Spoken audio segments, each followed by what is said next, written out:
Hey everybody, Justin here. Thank you for checking out this video.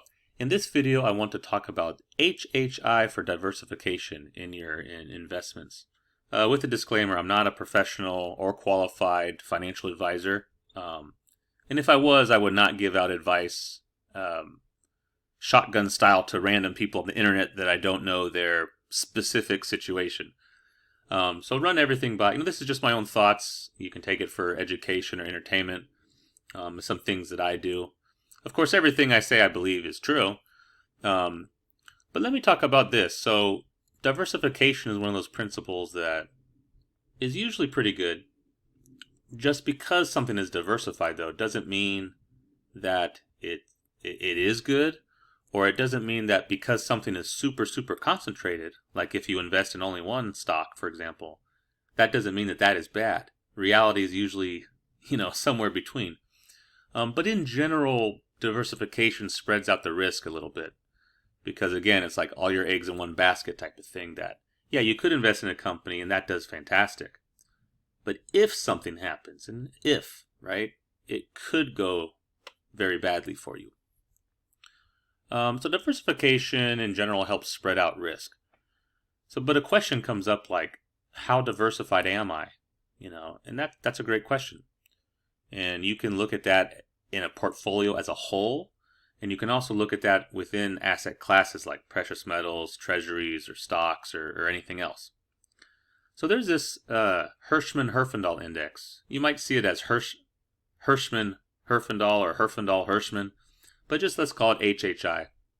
And that's used in economics to look at market concentration. So you can see if say in the manufacturing sector, if there's a company that's dominating, maybe there's a monopoly.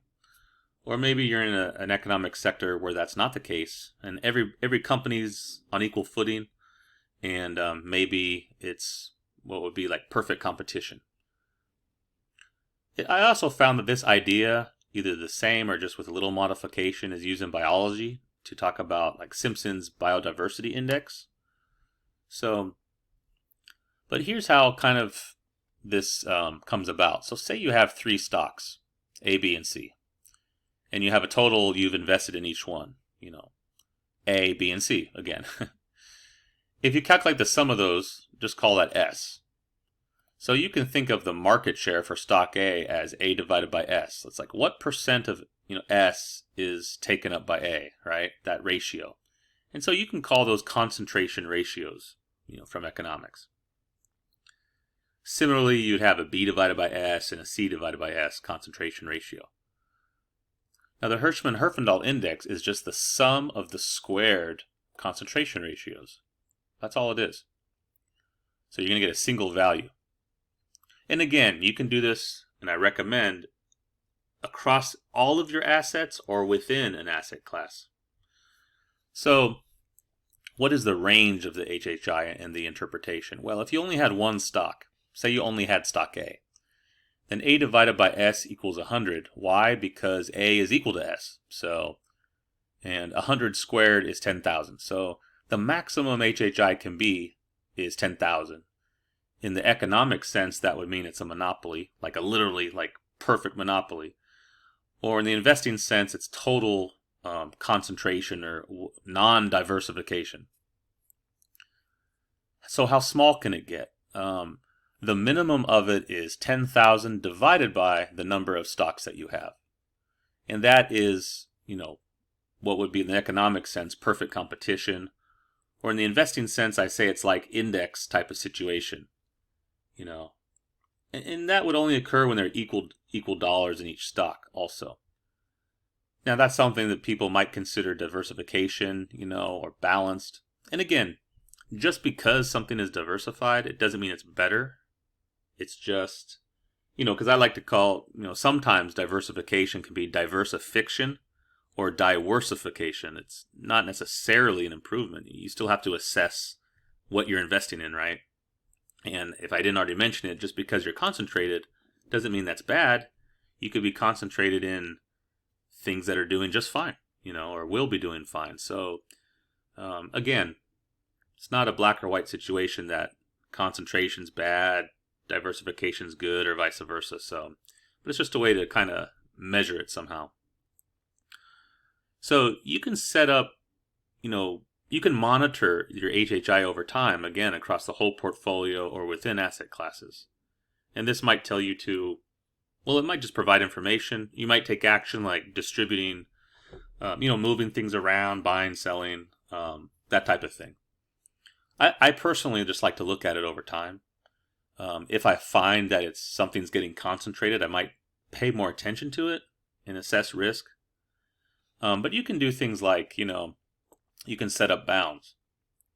So say, for example, if it's greater than 1800, you might call that too concentrated, not diversified enough. If it's between 1000 and 1800, maybe that's moderate. And if it's less than 1000, maybe that's, perfect competition, for example. Okay.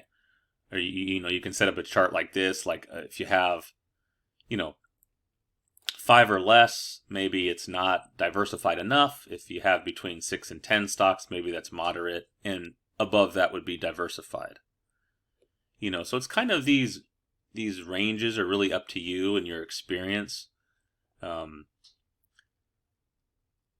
like to think that it's useful to look at diversification over time. But again, it's not the end all be all of investing. So what you can do is say you have a spreadsheet and each row is an asset. You would just want to calculate these concentration. You have the total invested in that asset and you have the grand total S. And so you'd have another column with, these concentration ratios. And then you can simply, square them and add them up, and that would be your HHI. So, and then you could compare it to some type of cutoffs to say, hey, this is, I'm too diversified and I maybe should concentrate more, or I'm not diversified enough. I know I got, 90% of my money is in whatever, this stock. Maybe I should possibly spread it around, or maybe you heard some news about that stock or whatever, right? Some public information. So anyways, I just wanted to share that. Again, it's the Herfindahl-Hirschman index. And in economics, it's used to look at market concentration. You can assess if there's monopolies or perfect competition or, kind of gradations in between. And I've been using it to look at diversification and concentration in portfolio for many years. And I found it to be pretty useful. So I just wanted to share that. But I appreciate you checking out this video, and I'll see you next time. Bye-bye.